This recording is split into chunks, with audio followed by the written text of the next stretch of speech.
Ivoirois, mes frères, Ivoiriennes, mes sœurs, chers compatriotes, je vous salue. Je voudrais vous remercier d'être toujours de plus en plus nombreux à assister à nos directs, les directs politiques du docteur Israël Ngoran. Faisons la politique autrement, en respectant le citoyen de Côte d'Ivoire. Faisons la politique autrement, en mettant l'Ivoirois à sa place pour qu'il puisse s'exprimer avec sa sagesse et son intelligence. Cela veut dire que désormais, il faut que d'avance, nous puissions proposer au peuple de Côte d'Ivoire ce que nous sommes capables de faire s'il nous accorde son suffrage. C'est ce que l'on appelle un projet de société dans lequel on trouve le programme de gouvernement, dans lequel on trouve le programme économique, le programme social, dans lequel on trouve ce que l'on propose comme formation, comme éducation, comme emploi. Le REVAS se réjouit d'avoir proposé son projet.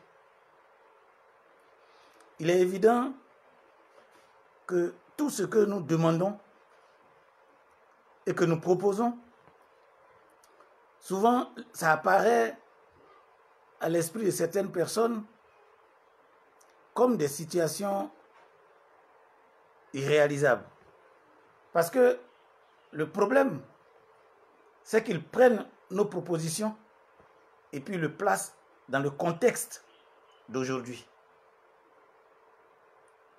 Ils prennent nos propositions qu'ils placent dans le contexte d'aujourd'hui. Or, nous le disons tout net.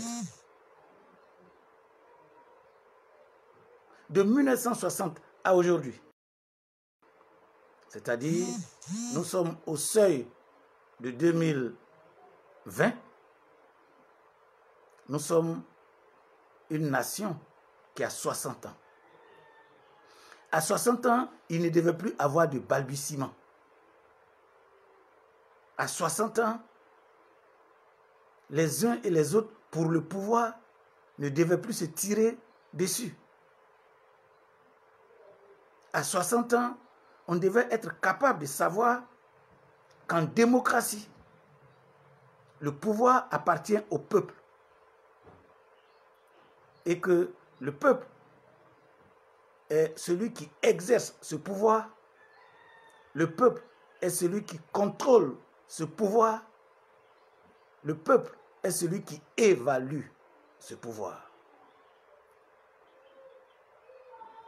Mais quand on vous parle d'un peuple comme celui de la Côte d'Ivoire, c'est au bas mot 25 millions d'habitants. Donc même si le pouvoir appartient au peuple et que c'est le peuple qui l'exerce, qui l'évalue, qui le contrôle, les 25 millions n'iront pas dans les bureaux pour travailler. C'est pourquoi la démocratie permet ce qu'on appelle la représentation.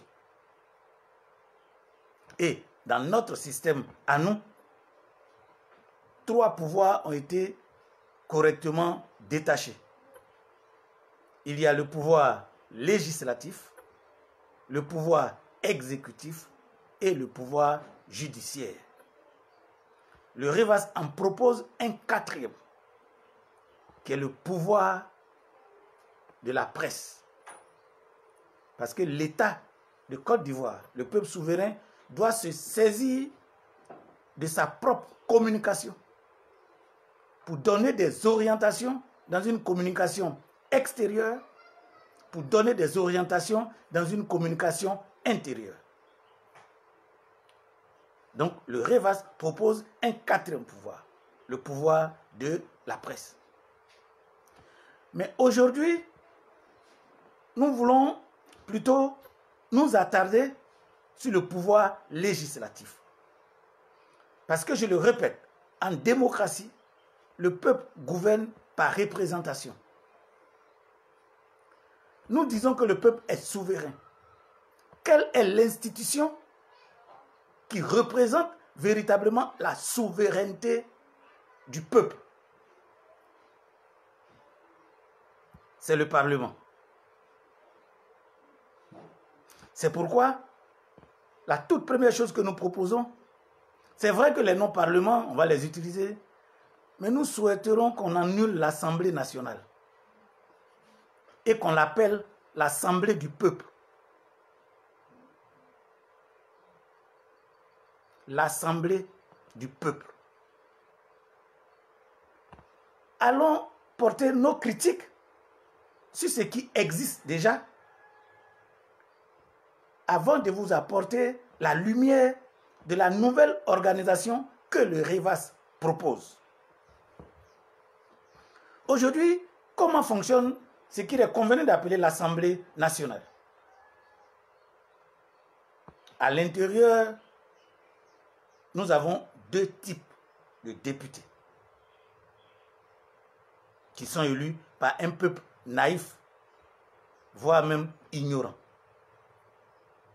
Nous avons les députés des partis politiques, d'une part, et d'autre part, nous avons des députés dits indépendants. Voici comment est constitué le Parlement. Mais que constatons-nous? Lorsque nous prenons une localité, exemple, Logoualé, qui se trouve après sur la route de Mans, après le village de Bombay, prenons cette localité. Quand vous arrivez à Logoualé, il y a une partie de la population qui appartient à un parti politique X, une partie qui aime les aspirations d'un parti politique Y, et ceux qui, de façon naturelle, on peut les appeler des citoyens non alignés.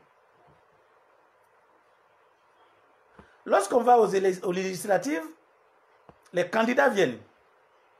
L'un de dire « je suis du parti X », l'autre de dire « je suis du parti Y ». Donc, écoutez le langage. Ils ne disent pas qu'ils sont candidats pour représenter Logoualé dans son entièreté. Frères et sœurs, c'est là que se trouve le piège dans lequel nous sommes depuis 1960. Quand ils viennent à vous, dans vos localités, nous prenons cette fois-ci l'exemple de Logoualé, ils ne vous disent pas qu'ils sont candidats pour représenter la circonscription électorale de Logoualé. Ils vous disent « je suis candidat PDCI ». Ce qui veut dire en un mot que je suis le candidat pour représenter les intérêts du PDCI. L'autre dira « je suis candidat FPI », ce qui voudra dire « je suis candidat pour représenter les intérêts du FPI ». L'autre dira candidat du RDR, c'est pareil. En définitive, dans toutes les circonscriptions électorales, voici le piège. Et donc, ces élus-là, qui étaient sous des étiquettes partisanes, donc qui représentaient des partis, quand ils sont élus, naturellement, ils s'en foutent de la circonscription. Parce qu'ils vous l'ont dit clairement. Je serai député FPI ou RDR ou LMP ou RHDP ou PDCI, je ne sais pas, vous comprenez bien.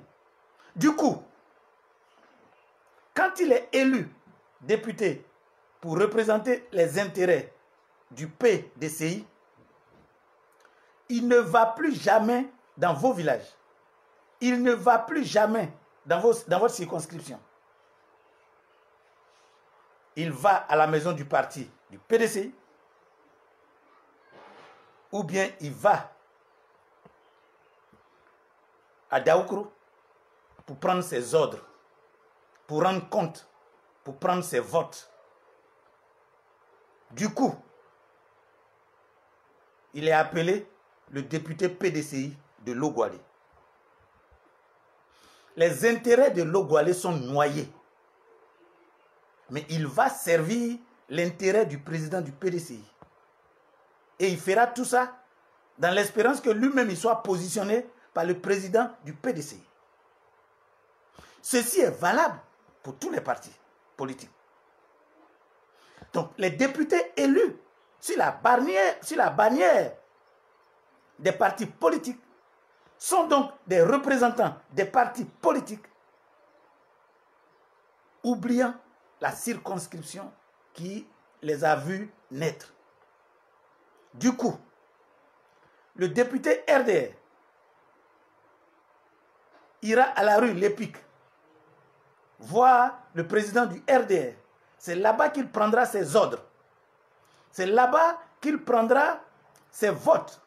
C'est là-bas qu'il ira rendre compte, oubliant la circonscription de laquelle il est sorti.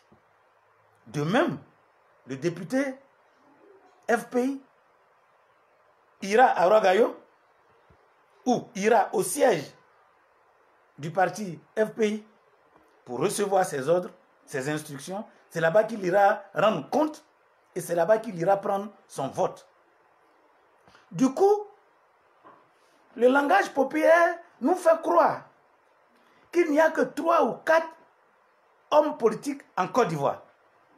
Puisque le système est mal organisé, la vie politique tourne autour des leaders que vous connaissez, que je n'ai vraiment pas envie de citer, vu la situation qu'ils nous ont placée aujourd'hui.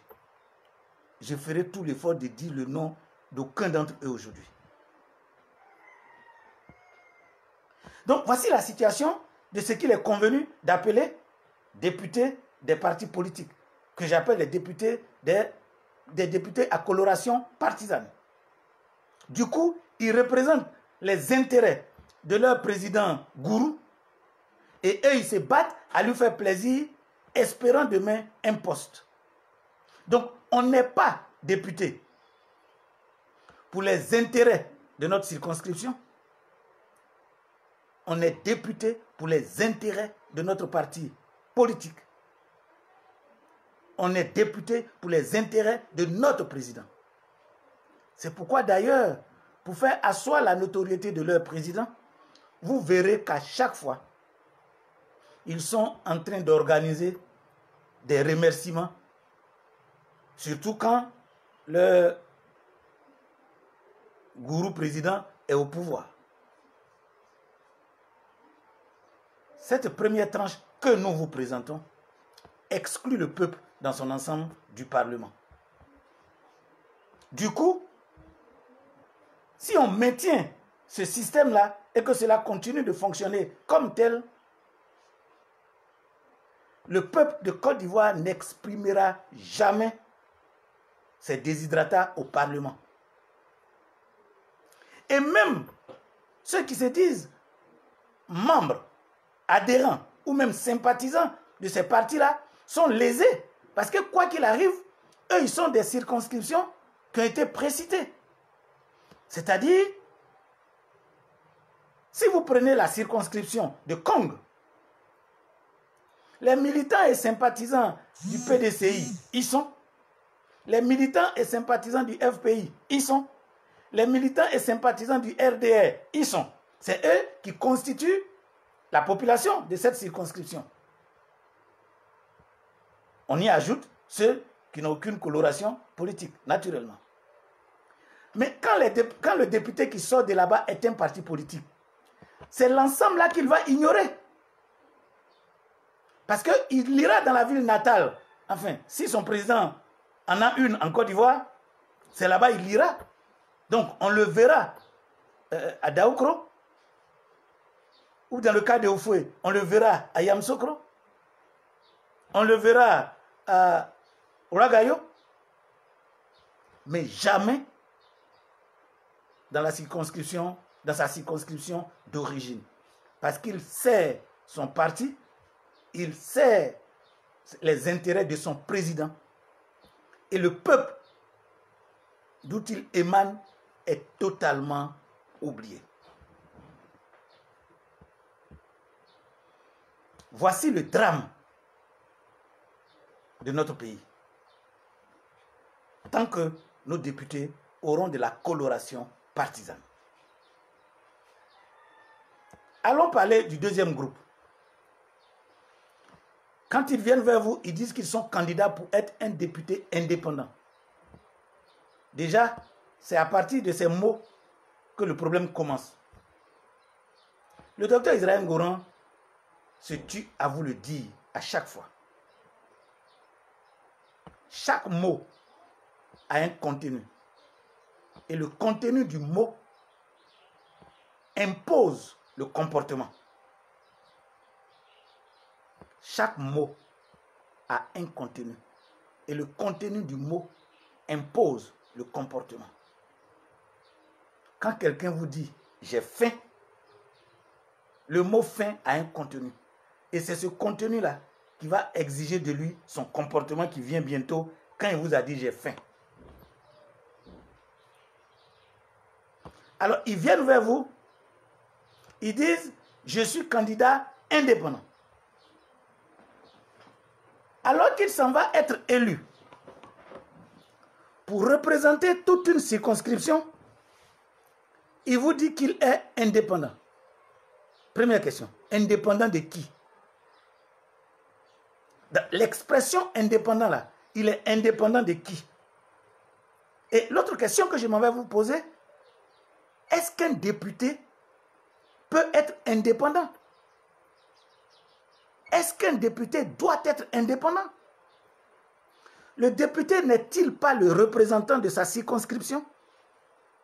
Comment peut-il être donc indépendant de la population de sa circonscription?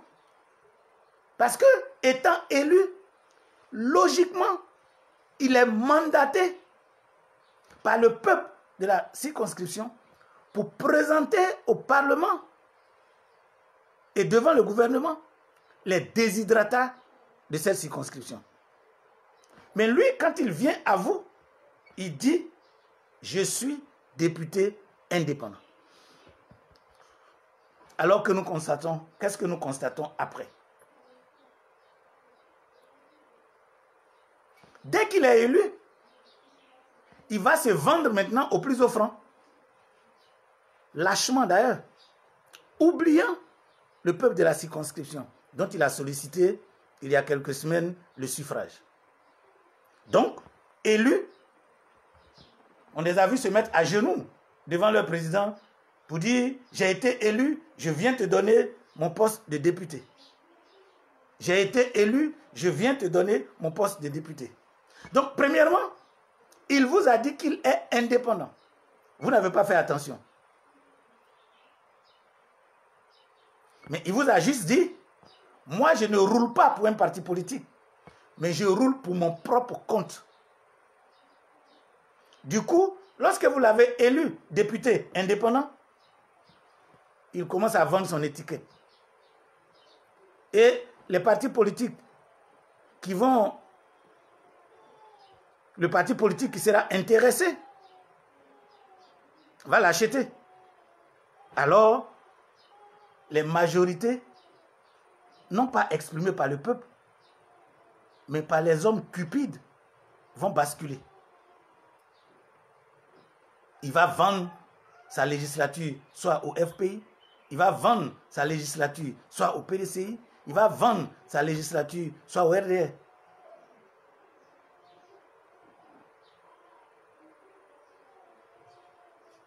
Et souvent, c'est dans des cérémonies théâtrales, souvent même humiliantes quand vous les regardez, qu'ils vont brader le vote du peuple dans un parti politique. Du coup, ce que l'on considère comme assemblée, qui comporte des représentants des différentes circonscriptions, n'est pas l'assemblée du peuple. En définitive, c'est une assemblée de représentants qui évoluent pour leur propre compte et une assemblée de représentants qui évoluent pour l'intérêt de leur parti politique et de leur président. Le peuple est oublié. Le peuple n'est donc pas consulté. Le peuple n'a donc rien à dire.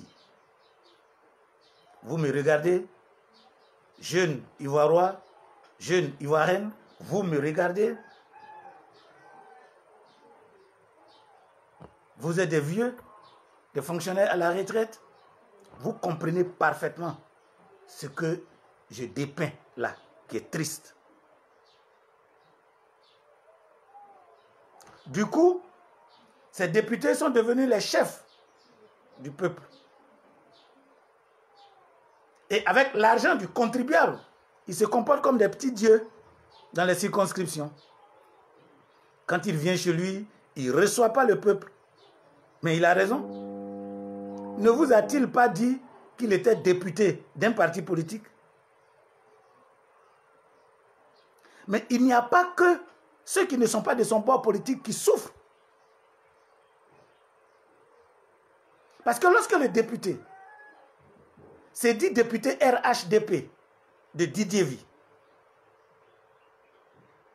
et que finalement il sert le RHDP et qu'il travaille pour l'intérêt du président du RHDP, les déshydratats du peuple de Boli dans son ensemble ne sont pas portés devant le gouvernement. Les déshydratats de Kofi Kro ne sont pas portés devant le gouvernement. Les déshydratats de Ngman ne sont pas portés.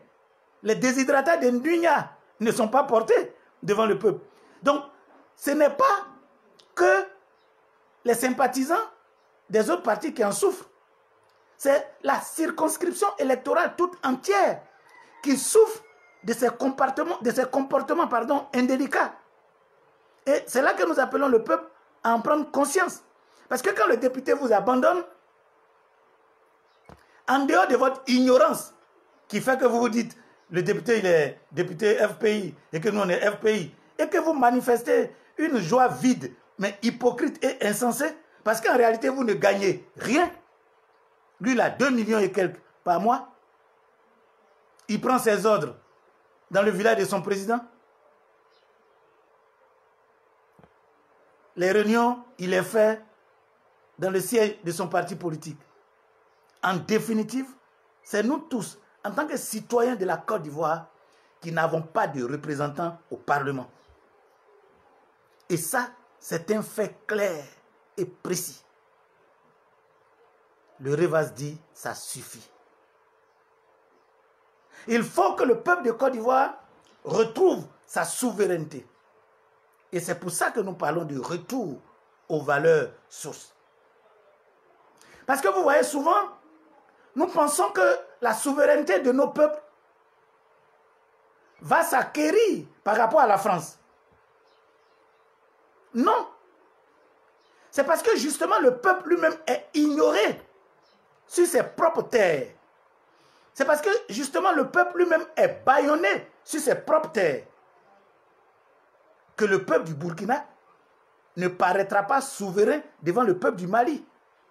Parce que le peuple du Burkina dans son ensemble, puisque ça fonctionne pareil, comme ils n'ont pas de représentants, ils sont bâillonnés et dans l'ensemble devant le peuple du Mali, ils ne peuvent pas être souverains. Parce qu'ils ne sont même pas souverains sur leur propre terre. Le peuple de Côte d'Ivoire ne peut pas être souverain devant le Ghana. Puisque sur notre propre sol, dans la maison qui est censée être là où nous allons exprimer notre souveraineté, nous ne pouvons l'exercer. Donc les partis et les députés indépendants, dans leur magouille interne, surtout que d'autres sont d'une incompétence indescriptible, ça produit un président, c'est-à-dire l'exécutif Dieu. Alors vous voyez, les députés ne sont pas au courant. Quand on apprend, il y a un président qui s'est envolé, il est en Chine. Quand on apprend un matin, on dit il y a un président qui vient dans votre pays. Le peuple subit, littéralement. Le Revaz dit retour aux valeurs sources. Arrêtons-nous.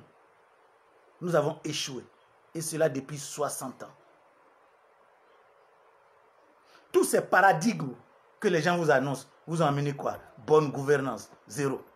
Horizon 20-20, 0. Actuellement, on a poussé l'horizon à 20-50. Là, au moins, ils ont raison, puisqu'ils nous démontrent qu'on ne peut pas atteindre l'horizon. Donc là, ils ont poussé à 20-50. Bientôt, quand on va faire quelques pas, ils vont certainement pousser à 20-80.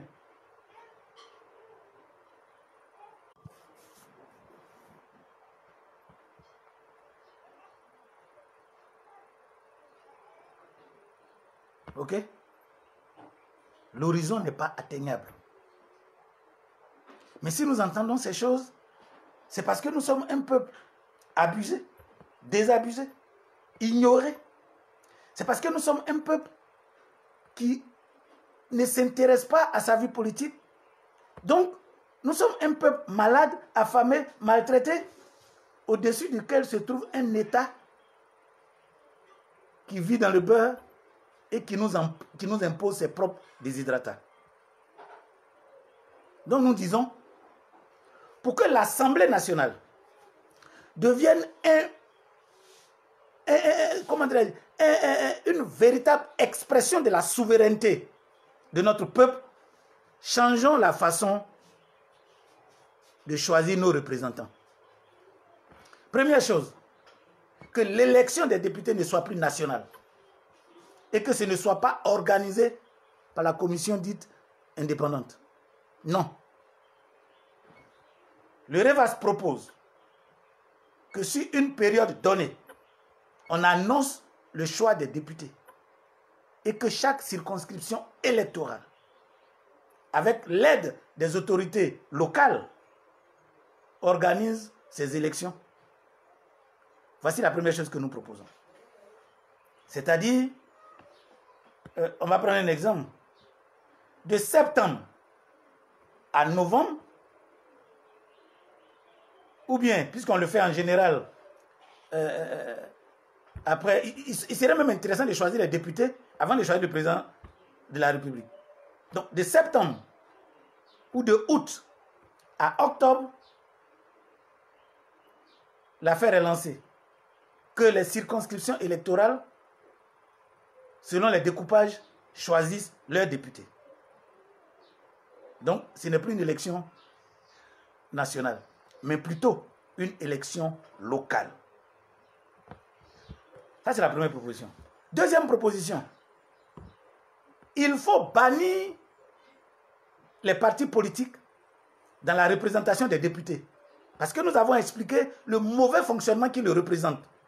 Et donc, nous sommes à l'aise de dire qu'il faut les bannir. Bannir la représentation des députés indépendants, bannir la représentation des députés de partis politiques. Chaque circonscription va aller à la concertation. Et ils vont se choisir leurs représentants. Nous sommes en Afrique, nous sommes en Côte d'Ivoire. Avant que les Blancs viennent, on avait déjà des députés. Parce qu'un député veut dire un représentant. Pour des funérailles, pour des conflits à régler dans d'autres contrées éloignées, nos peuples ont toujours choisi des représentants. Mais ce représentant, quand il va, il parle au nom de son peuple et de son chef. Ce qu'il ne comprend pas, il revient à la source, rendre compte, prendre de nouvelles instructions et retourner. C'est lui le député. Parce qu'il est le représentant d'un peuple. C'est des choses que nous connaissions avant que le premier blanc ne mette ses pieds sur nos terres. Parce que nous avions nos organisations de chefferie, nous avions nos organisations, chaque village sait comment traiter avec d'autres villages. Nous avions des traités entre nous, comme les traités des alliances, pour éviter des guerres. Nous n'étions pas des peuples ignorants. Peut-être que la langue que nous utilisons aujourd'hui, celle que je parle, nous est arrivée. Mais nos peuples n'étaient pas ignorants. Il y avait cette interpénétration de peuples et nous vivions déjà. Donc nous disons, chaque circonscription va choisir son député. et ira le déposer au Parlement en disant « Voici le député de Ouagayo ». Personne n'a dit comment il a été élu. Nous, on n'en a rien à faire. Ce que nous savons, c'est que la circonscription électorale de Ouagayo, dans leur concertation, selon les pratiques traditionnelles, ils se sont concertés. Ceux qui ont voulu compétir, ils ont compétit. Celui qui est sorti comme représentant de Ouagayo. Nous soutenons cela. Parce que nous avons l'intime conviction que ainsi, l'Assemblée du peuple sera le lieu où le peuple va exercer sa souveraineté. Les partis politiques doivent exister. Mais eux aussi, s'ils ont des déshydratats, ils viennent justement devant le peuple. Parce que ce que l'on doit comprendre, le peuple étant souverain, le pays en fait appartient au peuple. Le peuple élit un président de la République qui est appelé l'exécutif. Puisque celui-là va faire l'exécution, posons-nous la question, exécution de quoi? Je vous réponds, exécution des lois, exécution des règles, exécution des principes. L'autre question, mais ça doit lui venir d'où? La réponse est simple, cela doit lui venir du peuple. Où le peuple est-il rassemblé? Au Parlement du peuple. C'est pour ça que le Parlement, qui est appelé législatif, va légiférer, va faire les lois, va faire les règles, va établir les principes. Et l'exécutif doit exécuter. Du coup, le Parlement peut contrôler le mandat du président et le président n'a pas d'ordre à donner au Parlement. Et plus jamais le président ne devait être capable de dissoudre le Parlement. Pourtant, le Parlement peut le faire tomber. Parce que s'il y a plusieurs circonscriptions qui n'aiment pas sa façon de gérer, c'est le peuple qui l'a élu. Le peuple n'est pas obligé de le laisser aller à la fin d'un mandat. On peut entamer des procédures de destitution. C'est ça l'expression d'un peuple souverain. Donc, lorsque nous aurons obtenu un tel Parlement, nos problèmes sont réglés. Puisque c'est le peuple lui-même qui choisit ses représentants. Naturellement, pour élire le président de la République, on n'a pas besoin d'une commission électorale dite indépendante, mais truffée d'individus soumis à l'exécutif, corrompus par moment, et à 1000 lieues de là, nous savons que les résultats seront faussés. Du coup, un parlement comme le Revas décrit peut avoir en son sein une commission dite commission électorale. Et comme ils sont choisis avant l'élection du président de la République, leur rôle, ce sera d'organiser l'élection du président de la République.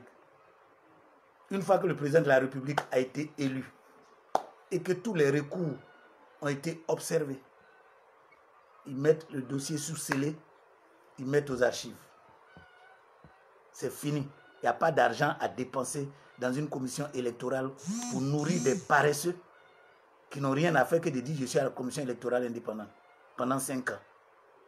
Il faut mettre fin à ce gâchis. Parce que ce que nous proposons sera valable pour les maires. On n'a pas besoin d'une élection nationale pour choisir le maire de notre commune. La commune peut elle-même mettre en place son comité électoral. Et la commune peut dire, toi, on n'accepte pas ta candidature parce qu'ils te connaissent. Ils savent que tu es un bandit. Que tu voles l'argent pour fuir, pour aller en France. Ils savent que tu es un violeur. Dans la commune, là, on te connaît. On sait qui tu es. Donc, ils ne vont jamais accepter ta candidature. Mais ceux dont les candidatures seront acceptées, c'est la commune qui organise. C'est la commune qui dit, voici notre maire. Ce n'est pas l'État de Côte d'Ivoire dans son ensemble de venir nous dire, voici votre maire. On ne veut pas cette organisation partisane. Et au niveau aussi des mairies, on n'a pas besoin de l'implication des partis politiques. Moi, Je suis président du REVAS, avec mes collaborateurs, cela s'entend. Si nous constatons qu'au niveau de la nation, quelque chose ne va pas, je peux et je dois demander à m'adresser aux députés. Je dirai aux députés, voici ce qui ne va pas, voici ce que nous proposons. Libre à eux de suivre, mais j'aurais fait ma part. Ce que un autre parti politique peut faire. C'est ça le problème. C'est comme ça que nous pensons que nous pouvons redresser la situation dans nos pays. Frères et sœurs, observez bien et écoutez-moi. Puisque nous avons obtenu ainsi notre Parlement, vous allez comprendre. Allons regarder le mauvais comportement des syndicalistes. Voici des gens, comme l'école ne va plus bien, et qu'au bas mot, depuis que Oufou est mort, il n'y a plus d'école, nous n'avons pas de cerveau éduqué afin d'acquérir des compétences, donc de la réflexion. Donc, qu'est-ce qui se passe? Ce qu'on appelle syndicat, logiquement, le but, parce que ceux qui nous ont envoyé le syndicat, parce que le syndicat aussi a toujours existé en Afrique, mais le syndicat, c'est pour la défense des intérêts des travailleurs, pour l'amélioration de leurs conditions de travail. Logiquement, si tel est le cas, est-ce qu'il devait y avoir beaucoup de syndicats? Parce que nous sommes instituteurs. Notre syndicat défend nos intérêts. Se bat pour que nous ayons des situations meilleures de travail. Se bat pour que notre salaire augmente. Pourquoi devrions-nous avoir plusieurs syndicats? Logiquement, non. Logiquement, non. Mais comme notre cerveau, dans cette école bancale, ça je suis gentil en disant cela, a été éduqué à la soumission et à l'esclavage, finalement les partis politiques sont l'émanation, pardon, les syndicats sont l'émanation des partis politiques. Ce que je voulais dire et que je répète, c'est que les syndicats sont l'émanation des partis politiques. Du coup, le PDCI a son syndicat d'instituteurs, le FPI a son syndicat d'instituteurs, le RDR a son syndicat d'instituteurs. Donc, quand c'est le FPI qui est au pouvoir, les syndicats de toutes les corporations qui sont de la coloration FPI ferment leurs oreilles, ferment leurs yeux, ferment leur nez et ferment leur bouche. Donc, que leur parti fasse bien ou non, et ils sont derrière eux. En même temps, à l'opposé, là aussi c'est dramatique, les autres qui ne sont pas de ce bord deviennent des opposants terribles. Et vous les entendez dire, si on ne nous donne pas les meilleures conditions de travail, on ne travaille plus, on va brûler le pays. Comme si le pays appartient au président de la République. Ces choses doivent changer. Arrêtons d'en vouloir aux gens de l'extérieur. Je connais ce qu'ils font de mal. Mais c'est parce que nous n'existons pas qu'ils nous piétinent comme ils le font. Vous savez, pourquoi quelqu'un peut quitter dehors, rentrer dans votre maison et aller gifler votre femme? Pourquoi quelqu'un peut quitter dehors, entrer dans votre maison et aller frapper votre enfant? Parce que toi, le père de famille là, tu n'existes pas. Tu n'as pas construit une famille solide. Donc les gens rentrent chez toi pour faire n'importe quoi. Je me souviens, lorsque nous étions plus jeunes, j'étais à l'école primaire. En sortant de l'école, ça c'est des choses qui arrivent régulièrement. Et c'est une façon même de nous aguerrir. On se bat.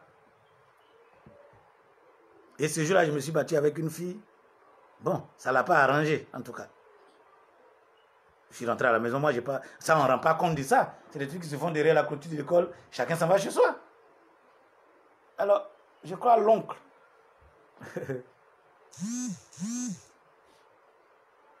Je crois l'oncle de cette jeune fille. Je peux dire son nom parce que C'est un monsieur qui par la suite m'a bien adopté, Kofi Diwa, de Nglobo. Il y a Kofi Diwa. Alors il était dans tous ces états et il est rentré chez nous à la maison. Mon papa, retenez bien, était absent. Il avait voyagé. Il m'a trouvé en train de manger, il est tombé sur moi, voulant me frapper. Mais je vous assure, frère, ma maman, mes tantes, chacune a sorti son pilon. Diwa a battu en retraite. Il est venu, il a compris que on ne peut pas pénétrer cette maison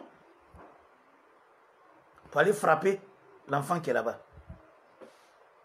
Et il a même compris que nous, entre enfants, on peut se battre. Mais lui, en tant que père, ne peut pas frapper l'enfant de quelqu'un d'autre, même hors de cette maison, parce qu'il aura affaire à cette maison.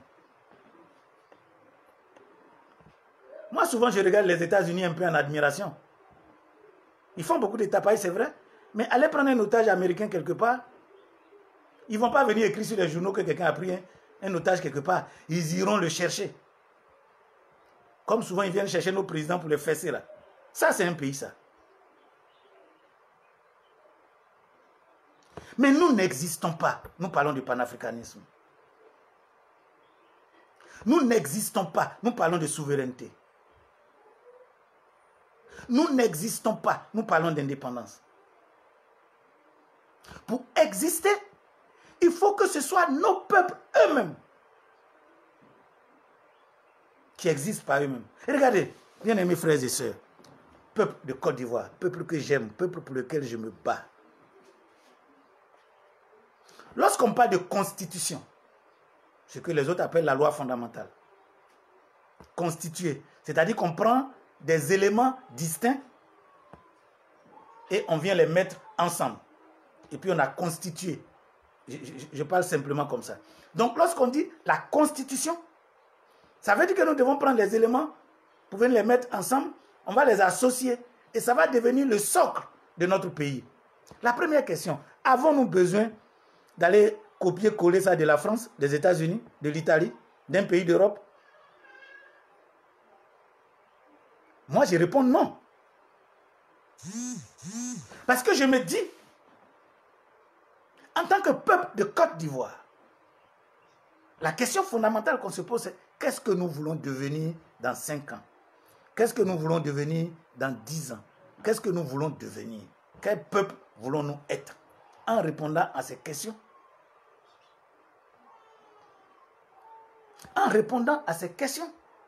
nous sommes en train de bâtir les différents éléments de notre constitution. Parce que ce que nous voulons demain va imposer notre école. Parce que ce que nous voulons être demain va imposer notre sécurité à nos frontières. Notre sécurité intérieure. Posons-nous les vraies questions. Ce n'est pas parce que le colon nous a laissé son découpage, qui était un découpage conforme à son origine. Il est venu de la France, donc il va faire des découpages en fonction de son sacerdoce en France. C'est pour ça qu'on va nous parler de cantons. Ainsi de suite. Est-ce que nous, on fonctionne comme ça? Vous voyez, le vrai problème, c'est ça. Et le rêve va se dire, retournons à nos valeurs sources. Bannissons l'esclavage dans nos cerveaux. Allons dans nos valeurs socio-culturelles. Comment avions-nous fonctionné jusqu'à ce que brutalement nous soyons violés par le colon? Voici la question. Comment fonctionnions-nous avant que brutalement nous fussions violés par le colon? Comment adapter cela dans ce monde nouveau et des antiques, mais en respectant nos valeurs? Dans ce cas, comment organiser notre école? Comment organiser notre justice? Comment organiser notre économie? Comment organiser la vie sociale? Comment organiser nos libertés publiques et individuelles? En répondant à ces questions, on bâtit notre propre constitution. Et une constitution ne s'écrit pas seule. Je suis désolé. Ne demandez pas à Ouraga Obrou de s'asseoir dans un bureau climatisé, de copier-coller sur Internet avec plein de fautes et d'anachronismes. Un papier qu'on vient de présenter à des députés incultes des partis politiques pour valider. Et qu'ensuite, il nous dit que ça a été voté. Et les contre-vérités sont claires. En même temps qu'un texte dit, le président de la République choisit son vice-président, l'autre texte dit, les deux doivent être élus sur la même liste. Nous constatons que Duncan et Ouattara n'ont pas été élus sur la même liste. Mais Ouattara est président, Duncan est vice-président. Et ce même peuple-là que je regarde là les applaudit. Où est votre force? Quand le Ghana nous regarde, il sait que nous ne ressemblons à rien. Parce que si nous n'avons même pas de texte fondateur, qui sommes-nous pour que le Ghana ait peur de nous? On n'existe pas. On se plaint que des pays sont venus nous attaquer. C'est normal. Qui a peur de vous? Vous n'avez pas d'intellectuel capable de réplique quand il faut élever le niveau du débat. Vous avez des petits gens, à Zopé, à Bouaké, en train d'organiser des acclamants le président. On n'est pas un peuple mûr, alors que nous avons des agrégés, des docteurs. Les universitaires ne nous manquent pas. Des universitaires ne nous manquent pas. Pourquoi sommes-nous à la traîne? Et vous pensez que c'est à la France qu'il faut reprocher? Mais la France a le droit de vivre et de faire vivre ses citoyens. Là où la France peut trouver ses moyens, je suis désolé, la France ira chercher. Ça ne te plaît pas, il faut t'y opposer. Le problème n'est pas de pleurer. Le problème est de s'organiser pour s'y opposer. Vous avez raison. Nous avons des chercheurs qui cherchent. Mais des chercheurs qui doivent trouver, nous on continue d'en chercher. Je me pose souvent une question très bête. Quand les gens viennent acheter le cacao fève, comment conservent-ils le cacao? Allons chercher ça au moins. Comment conserver le cacao? Si nous savons comment conserver le cacao, nous on peut affamer le marché du cacao puisqu'on est premier producteur. Le Ghana et la Côte d'Ivoire, à eux deux, produisent au bas mot 70% du cacao du monde. Si ces deux peuples étaient intelligents, si leur cadre avait dans le cerveau, la question serait comment conserver le cacao fève? Quelle valeur ajoutée pour conserver le cacao? Si on a trouvé ça, on affame le monde en cacao et nous devenons maîtres du prix. Et je pense que sur la frontière, au lieu de se battre pour du pétrole là, sur la frontière Ghana-Côte d'Ivoire, on peut construire le prix du cacao. Je ne sais pas comment on peut appeler ça, le marché du cacao. On peut construire là. Quand on a fini d'affamer le marché là, ils viendront payer ça chez nous ici. Nous, on fixera le prix qui nous arrange. Mais non seulement vous êtes incapable de ça, vous remplissez des mallettes d'argent, vous prenez l'avion et vous allez leur donner. Quand ils sont en train de faire leurs élections, c'est vous qui ramassez l'argent dans les mallettes pour aller leur donner. Et ce peuple que je regarde les applaudit.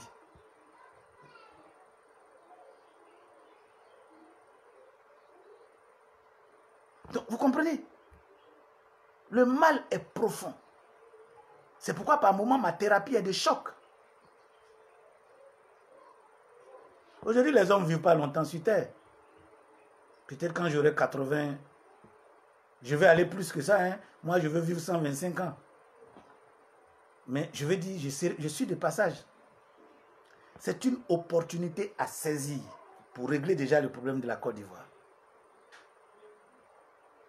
Parce que si nous ne pouvons pas régler le problème du Maroc, du Cameroun, de la Côte d'Ivoire, du Nigeria, si nous ne pouvons pas régler ces problèmes, on ne peut pas avoir de panafricanisme. Arrêtez de rêver. Pourquoi comprenez-vous que notre panafricanisme n'est qu'une suite de discours d'individus qui se succèdent, mais c'est toujours plat. Ça ne peut pas prendre de forme. Parce que nos pays n'existent pas. Si la Libye avait existé en tant que telle, et que Kadhafi était donc protégé par son propre peuple, il ne serait pas mort. Le panafricanisme qu'il avait entamé, il aurait soutenu des pays à devenir, à exister. Voilà. Il aurait soutenu ces pays à exister. Petit à petit, on aurait eu nos 54 pays qui existent, constitutionnellement assis, des institutions fortes. Quand on s'attrape les coudes, on est un continent fort. Mais pendant qu'en Afrique du Sud, ils sont en train de se découper, et qu'en Côte d'Ivoire, on est en train de se découper. Je ne sais pas, les autos, je ne sais même pas, j'ai dit des choses que je ne sais même plus finalement, excusez-moi. À quel moment on forme le panafricanisme? À quel moment on peut parler en termes de continent? Vous savez, pour que vous soyez individu, membre d'une association, il faut que vous existiez, capable de payer votre droit d'adhésion et vos cotisations. Sinon, vous n'existez pas. Vous entrez dans l'association comment?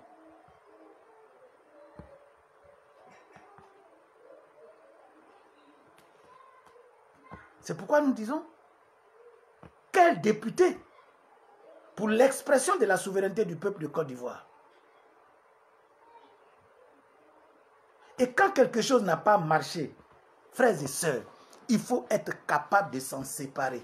Depuis 26 ans que Félix Houphouët-Boigny est mort, ses successeurs sont encore là devant vous.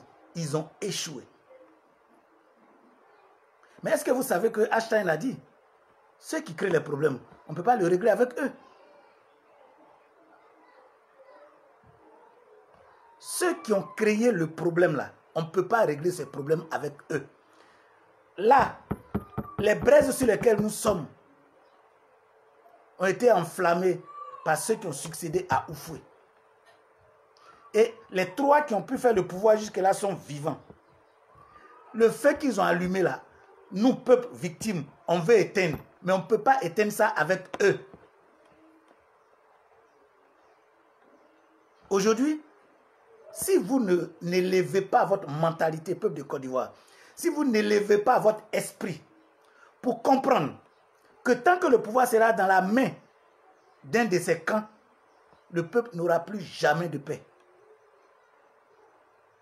Tant que le pouvoir sera dans la main d'un de ces camps-là, le peuple de Côte d'Ivoire ne connaîtra plus jamais la paix. Notre déchéance sera continuelle, jusqu'à ce que peut-être un pays intelligent à côté de nous nous avale. C'est pourquoi nous tirons sur la sonnette d'alarme. Et le REVAS dit rupture. C'est pourquoi le REVAS vous propose un leader, en la personne du docteur Israël Ngouran. Le REVAS vous propose un projet de société. Le REVAS dit, ça suffit. Mettons de côté ces trois belligérants qui ont entraîné le pays dans le chaos. Mettons de côté ces trois belligérants qui ont mis ce pays dans le chaos. Suscitons la génération nouvelle. Parce qu'à chaque génération vient une génération cadette. Nous sommes la génération cadette de cette génération qui a foutu le bordel dans notre pays. Mettons-les de côté. Arrêtez de croire qu'il y a un messie qui peut être parmi eux. Ils ont déjà tous gouverné. Le résultat est là sous nos yeux. L'échec est patent. Un peuple divisé, sans école, sans armée, sans système de sécurité interne. Un peuple tailladé par des microbes. Un peuple affamé. Un peuple malade. Un peuple sans emploi. Comment pourriez-vous continuer de croire que ces trois-là qui ont créé le problème peuvent en être les solutions? Réfléchissons autrement. Et nous disons donc rupture. Ce sont nos frères. On ne demande pas aux gens de les haïr. Mais la Côte d'Ivoire est plus importante que chacun de nous. Parce que si elle n'existe pas, nous ne pourrons exister. Et donc, à un moment donné, il faut diagnostiquer le mal. Et être capable de dire, ton cancer là, il faut qu'on te coupe la jambe. On doit amputer ta jambe. pour que tu vives. Il faut que nous amputons à la Côte d'Ivoire une jambe. C'est-à-dire les successeurs de Houphouët. Il faut les amputer. Mettons-les de côté. Ce sont les belligérants qui ont détruit notre pays. Ça suffit. Mais nous ne demandons pas cela avec des armes. Au Revas, nous sommes contre la violence. Nous sommes contre les emprisonnements illicites. Nous sommes contre ces privations de liberté en désordre. Nous sommes contre la violence. Parce que nous estimons que nous sommes allés à l'école. Nous estimons que nous sommes allés à l'université. Nous avons parcouru les niveaux d'échelonnement. Nous avons atteint le degré où notre cerveau est capable d'analyser et de produire. On n'a pas besoin d'armes. On a besoin de verbes. On a besoin de calculatrices. On a besoin de bics. On a besoin d'ordinateurs. On a besoin de concevoir. Moi, c'est à ça que j'appelle mon peuple. Changeons ce système. Parce que le système politique adopté ne convient pas à la Côte d'Ivoire. C'est à cela que le Revas vous appelle. Et cela n'est possible que si le peuple est véritablement représenté dans sa souveraineté au Parlement. C'est pourquoi j'ai dit, il ne faut même plus qu'on l'appelle l'Assemblée nationale. Il faut qu'on l'appelle l'Assemblée du peuple. Chaque circonscription choisissant elle-même son député, sans coloration de parti politique. C'est clair. C'est ainsi que le peuple sera souverain. Et nous allons pouvoir comprendre que le président de la République ayant été élu par le peuple, suffrage universel direct ou indirect, il doit être placé sous l'autorité du Parlement. Ce n'est pas à lui de donner des ordres au Parlement, mais lui, il est un exécutant. Donc, il doit être placé sous les ordres du Parlement. Il faut que le président de la République ne nomme plus le président du Conseil constitutionnel. Il faut qu'il ne nomme plus le président du Conseil de la magistrature, du Conseil supérieur de la magistrature. Il est un exécutant. C'est le peuple qui doit nommer. Laissons aux généraux de faire des propositions selon leur hiérarchie et le Parlement d'entériner qui sera chef d'état-major. Trouvons, puisque la commission électorale se trouve au niveau du Parlement, comment organiser les élections de procureurs désormais pour qu'il ne soit pas une arme contre mon peuple. Voilà de quoi nous parlons. Naturellement, nous vous l'avons dit, 1 heure d'émission, pas plus. Nous sommes donc au terme de cette émission. Je voudrais vous remercier d'être là nombreux à nous regarder. Mais je voudrais, en fermant cette émission, dire ma reconnaissance aux membres du Revas dans l'ensemble, mais en particulier à ceux des États-Unis. La dernière fois, nous y avons envoyé une mission. La première vice-présidente chargée de la mobilisation des finances, en la personne de Amazon de Kensi, s'est rendue aux États-Unis, surtout à Boston. Donc, il a été accueilli par ceux qui sont sur place là-bas. Donc, le deuxième vice-président chargé des États-Unis, qui est M. Richard Gadibé, ils ont fait une mission extraordinaire. Aujourd'hui, le Revas est en train de s'implanter aux États-Unis. Nous leur disons merci pour cette mission réussie, mais nous les encourageons à continuer à couvrir le territoire américain de notre représentation pour que notre peuple soit informé de ce que nous lui proposons. Nous ferons bientôt une prochaine mission sur l'Italie. Nous avons des missions en prévision à l'intérieur de la Côte d'Ivoire aussi. Rien n'est en reste. Frères et sœurs, soyez-en remerciés. Peuple de Côte d'Ivoire, notre but, c'est d'éveiller ta conscience, de te réveiller de ton coma profond, Peuple de Côte d'Ivoire, notre but, c'est que tu comprennes que le pays t'appartient. Peuple de Côte d'Ivoire, le REVAS te recommande de retourner à tes valeurs sources, de t'appuyer sur ces valeurs pour que tu sois un peuple qui existe, faisant les choses pour toi-même, par toi-même et avec toi-même. Les enfants intelligibles, compétents, capables de le faire existent. Il y a un qui te parle, en la personne du docteur Israël Mbouran. Parce que le REVAS le propose comme leader et avec un projet bien ficelé. Nous sollicitons ton suffrage, car 2020, c'est maintenant.